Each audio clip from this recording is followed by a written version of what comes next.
I don't I don't even know what's real anymore.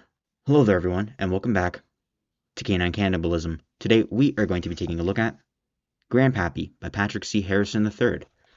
Look at that nice old man right there. Isn't he lovely? Anyway, the book is 142 pages broken up into 36 chapters. It is what I would personally consider a novella. It's a shorter read. If you were to just sit down and go at it, you'd probably get it done in 2 to 3 hours. Honestly, it's a very short book. I'll give you a quick blurb, really fast. So there's a young man who he offers to take care of his grandfather while his parents go on vacation. His grandfather is in hospice, and he starts going insane while doing this. That's the blurb, and that's I'm not like spoiling that he goes insane. That's not like a twist or anything. It's on the back cover. You know, Charles is going mad. So,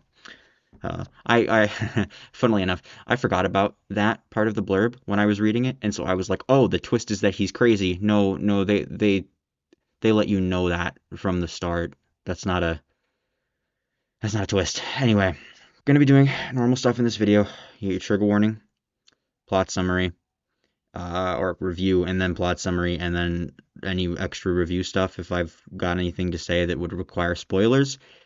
And yeah, that's about it. So let's jump right into the most important part of a video reviewing an extreme horror novel like this, the trigger warning. If you were to pick up a copy of Grandpappy and read it, you would find all of the following: gore, torture, mutilation, and death, with the subcategories of genital mutilation and self-harm. You would also find sexual abuse throughout the book, including sexual assault, rape, wound fucking, and incest.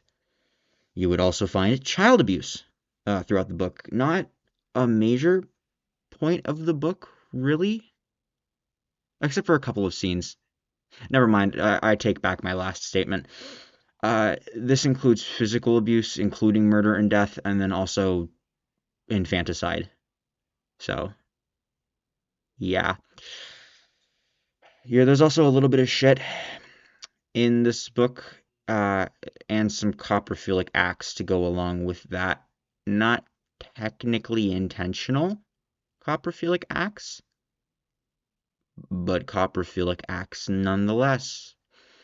There's also some urine. It's nothing too bad, just changing a catheter, that kind of thing. There's also some animal abuse in the book, physical abuse, and then sexual abuse and animal death. The sexual abuse, from what I remember, is just mentions of it, like just he fucked animals, that kind of thing, not incredibly drawn out scenes of that kind of material, from what I remember. But I wrote it down in the trigger warning, so be cautious.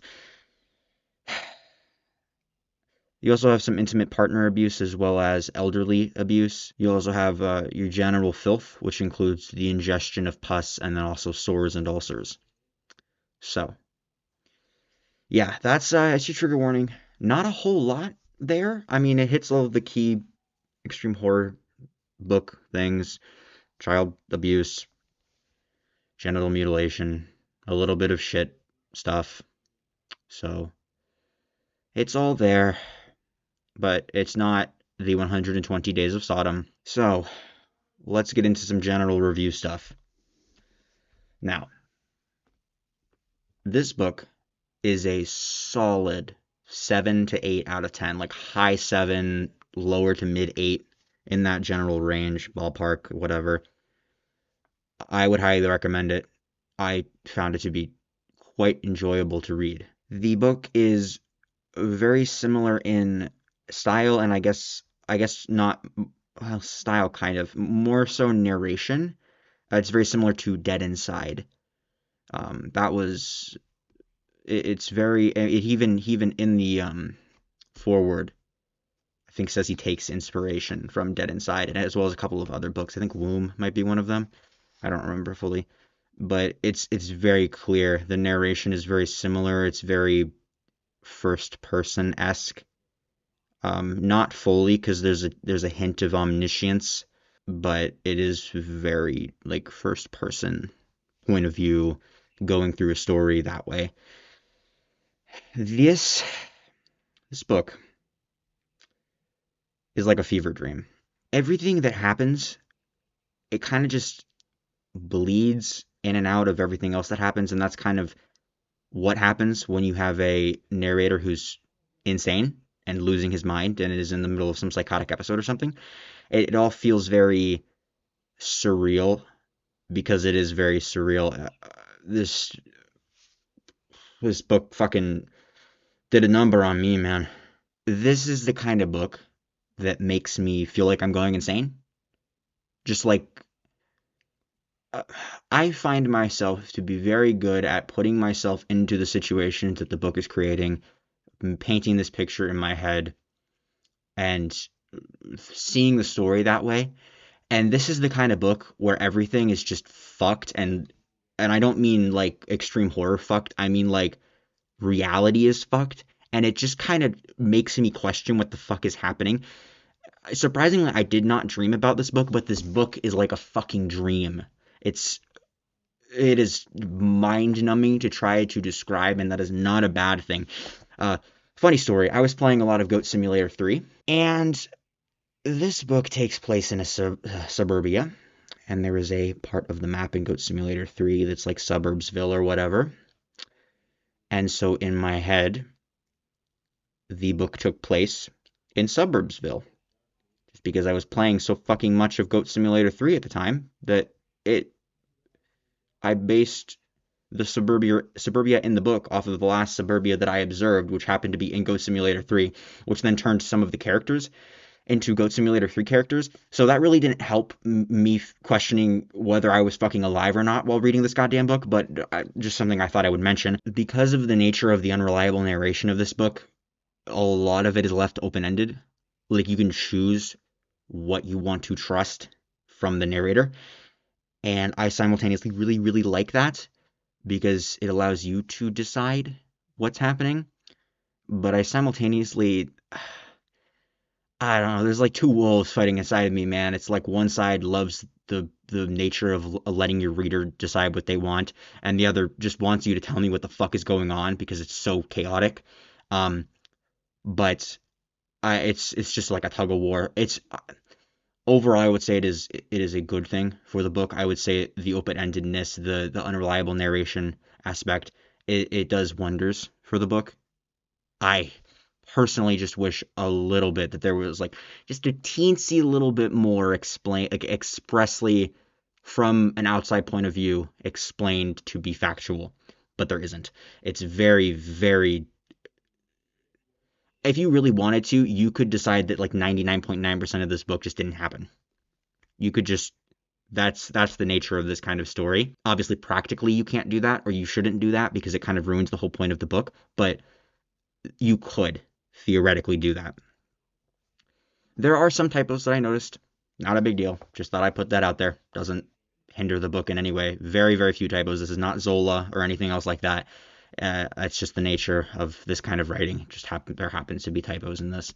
So thought I would mention that. There were also some things in this book because it is a Dead Inside style narration, and I'm sorry that I keep comparing the two, but considering how similar their narration styles are, it's almost impossible for me not to compare this to Dead Inside, especially considering that he cited Dead Inside. The author Patrick C. Harrison III cited Dead Inside as a point of inspiration for this novella. Um, but anyway, because of the style of the narration, there are some scenes that are meant to be funny. Like there are some things that the character says or thinks that are meant to be humorous, if in a dark and or edgy way. But I wouldn't say that I laughed at those much. I also didn't really laugh at those very much in Dead Inside. Like there were a couple of times where I chortled, just like that kind of thing. But more so in this book, there were some scenes that were definitely not supposed to be funny, but just the image they put in my head in the way they were described made me laugh out loud.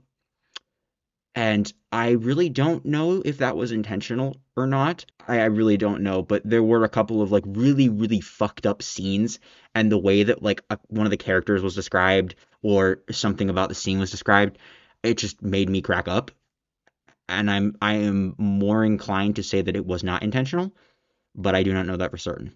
And then kind of the last thing that I have to talk about here before I have to get into spoilers for some other stuff is I was trying to figure out what fucking subgenre of extreme horror I would put this in, right? So I've done this before. I have a little spectrum. Over here, you have things like off season. Like it's very good and it's very brutal. And then over here you have things like Genital Grinder, which are very, very silly, but are just so over the top disgusting that they're not actually silly, except for some scenes, but whatever.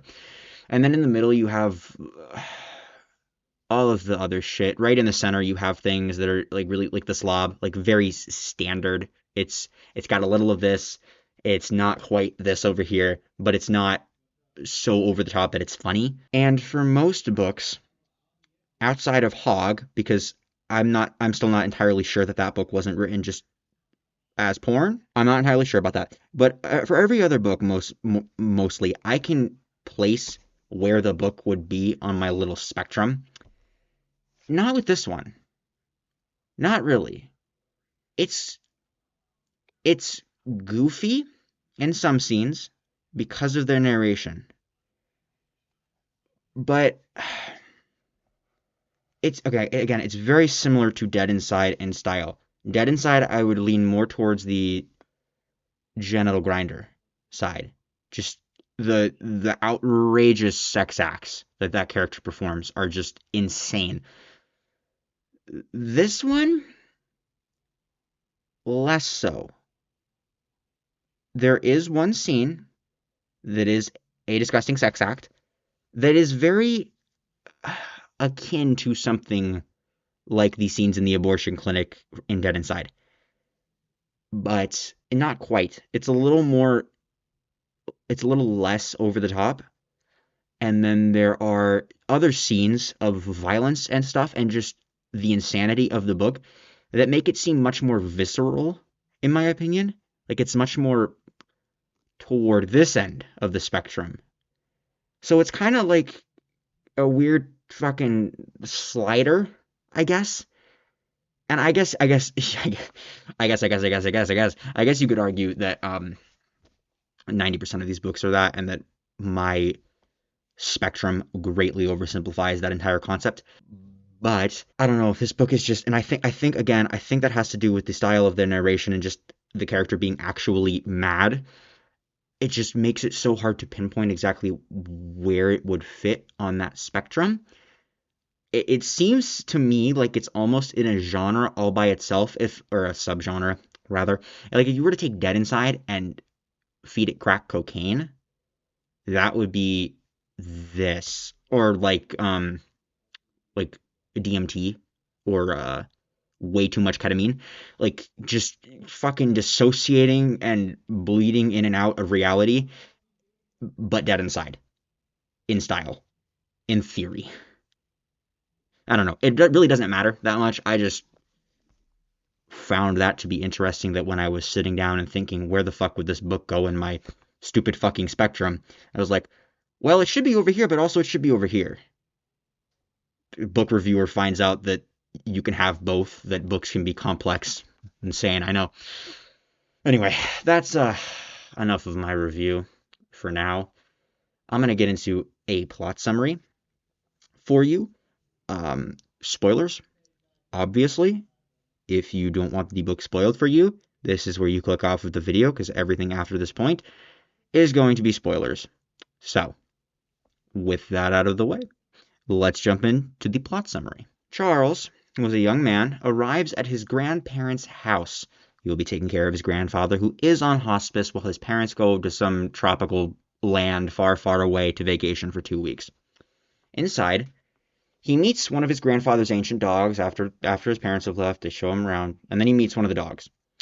Her name is Gretel, and she grosses the shit out of him. He was briefed on all of the hospice stuff, and over the next few days, a nurse and a nurse's aide come every day. The nurse's aide comes twice a day. She changes the colostomy bag, empties out the catheter bag, or is it just a catheter? I don't fucking know. It doesn't matter.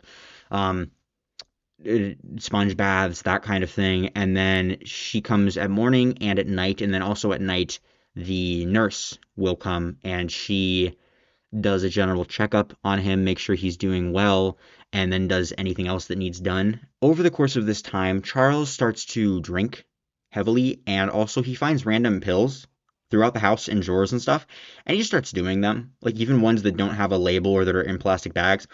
He just starts doing them. And then he begins to, I guess reminisce is the wrong word, he begins to think back about, or to all of the abuse that his grandparents would put him through. One night, Charles finds and watches a VHS tape, which contains some family footage of Grandpappy peeing on a very young Charles who is playing around in a pool. The footage also contains footage of a man named Mitchell who, with how he acts toward his Charles's younger mother and how he addresses the young Charles, he may or may not be Charles's real father. The video also contains the death of the Hansel dog to the Gretel dog, who has lighter fluid poured into his face and is then lit on fire. Charles comes to, holding Gretel in his lap, so he was like completely zoned the fuck out. He doesn't even remember how Gretel got into his lap. And then he notices that she has ribs, like poking out of the skin in her stomach, and that he can see organs through the holes in her stomach. After this incident, his sense of time becomes increasingly spotty. He begins coming to in random places and positions that he does not remember like being in. He also will randomly be holding foods and drinks that weren't even in the house when he arrived there, at least as far as he remembers. Objects seem to change and move around him. There's like a drawer, and when the first time he opens it, there's like, I don't even remember. It's like pills in bags, and then there's a little fucking dish of human teeth. And then the next time he opens the drawer, it's full of prescription bottles of pills. So he's losing his mind essentially. He gets a call from his mom one day, and he mentions Gretel to her about how she's sick or whatever. And her mom's like, "Oh yeah, Gretel's dead. Gretel's been dead for years." So one day, Wanda, the nurse's aide, doesn't show up for some random reason. And this means that Daphne, the nurse, has to come by twice to do the work of her work and then the nurse's aide's work. On the second time with her in the house, so that night, uh, she and Charles begin to flirt, and then Charles starts to fuck her. As Charles ejaculates, he comes to, and realizes that he is in his grandfather's room, on his grandfather's bed, with his cock inside of his grandfather's stoma. And his grandfather's shit is all over him and the sheets and the floor. Charles cleans everything up as best he can, and then Daphne arrives for her second time that day, so at night. She checks out Grandpa and discovers some scratches around his stoma. She accuses Charles of abusing his grandfather, and so he beats her to death with a can of baked beans. That night, Charles hears a baby crying. He had heard it a couple times the previous night, but he never bothered to go and investigate. This time, he exits his room and finds half of a baby, torso up, crawling through the hallway, with its guts trailing behind it. He walks out and tries to make it stop crying so that he can go back to sleep. And then Gretel comes out of nowhere and begins eating the baby's entrails. It begins laughing, and he goes back to bed. Sometime later, Charles attempts to put Daphne, the nurse, in the closet in Grandpappy's room. When he opens it, Wanda's body falls out, and she is absolutely obliterated with stab wounds. He is aghast. He doesn't know how she got there. He's like, who the fuck could have murdered her? That's insane. So there's that situation now. Over the next little bit, he manages to, or long bit, I guess, he manages to wrap Daphne up in a rug and put her in the back of his grandpappy's old truck. However, Wanda, being a much bigger girl, is a problem because he can't lift her. So he decides that he needs to cut her up in order to move her. In order to find a saw that he can use to cut Wanda up, he runs out to the shed in the backyard, naked, by the way. He explains this as, in his mind, it made sense at the time for some reason. He finds a skeleton in a locked chest, or a closed chest, I don't even think it was locked, that may or may not be that of Mitchell, and it contains a ring with his mother's name inscribed on the inside. So Charles takes the ring, he finds an old saw in the back of the shed, and then runs to leave the shed, at which point he trips over a lawnmower, catches his balls, or his ball sack, on the tine of a rake, and rips his scrotum open. patches up his wounds with duct tape, and over the next little while manages to sew Wanda apart. He doesn't end up disposing of her, though. He just kind of leaves her strewn about all over the living room. A while later, he enters Grandpappy's bedroom to see Gretel crawling into a bed sore on Grandpappy's ass. In order to get her out of him, he crawls into the bed sore behind Gretel and then just fucking slithers his way through the winding tunnels inside of Grandpa until he comes to a wall with two little holes peeking light through. He sticks his face to these holes, and then he is seeing through his grandfather's eyes.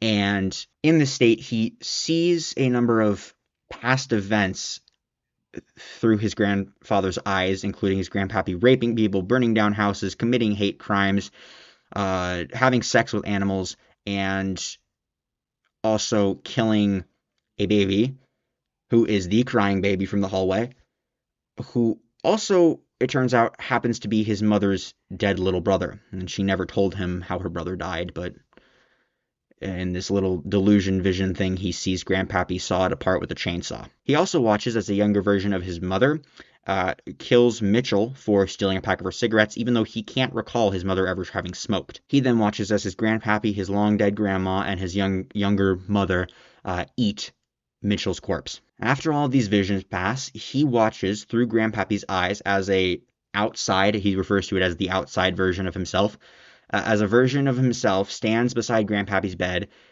pulls out his own teeth with pliers, rips the catheter out of Grandpappy's cock, and then sucks him off to ejaculation. At this point, Charles manages to pull away from Grandpappy's eyes. He slides back through the canals and then rips his way out of his grandfather's abdomen.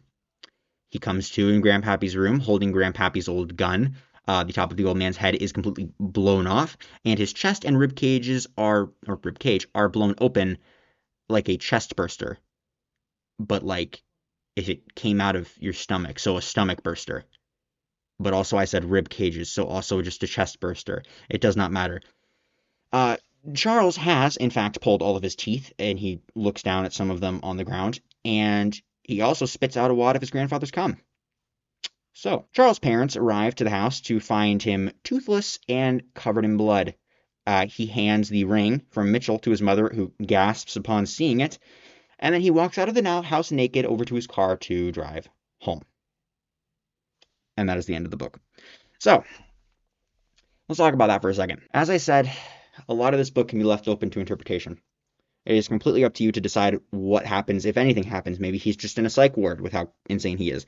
Maybe his grandfather was dead already. Maybe everything that he saw was actually what had happened. Maybe he's a fucking oracle, but also, I don't even know what fucking mental illness. Like, it would have to be a psychotic break, right? I did some thinking on this, but it's so extended. Maybe dementia? Early onset dementia? Maybe he has a brain tumor? That's also what I consider. Maybe Charles has a brain tumor, because that's something where I've heard stories about people, like, thinking that they have an entire room in their house that they don't have, because it just fucks with your memories. So, I don't know. It's really not that important. I personally believe, I really want to believe that everything Charles saw was real, including the visions, but I don't. I think he just killed his old man. I think the man wasn't a good person. I think he was racist and an old curmudgeon. I think he probably did abuse Charles when he was younger, just physically, the old tough grandfather, go pick a switch from the backyard, that kind of thing. I do not think he was what Charles's mind made him to be. I think Charles is just insane. I think that's the short of it, actually, is that Charles is just nuts, and he murdered his mostly innocent grandfather and two definitely innocent nurses, or nurse aide, nurse, whatever, doesn't matter. So that's the end of this video. As always, this is my review. These are my opinions, aside from my best interpretation of the plot in order to deliver you a plot summary. I may have there's always a chance I missed something or misinterpreted something or skimmed something on accident and missed something that would change one of the details that I told you about.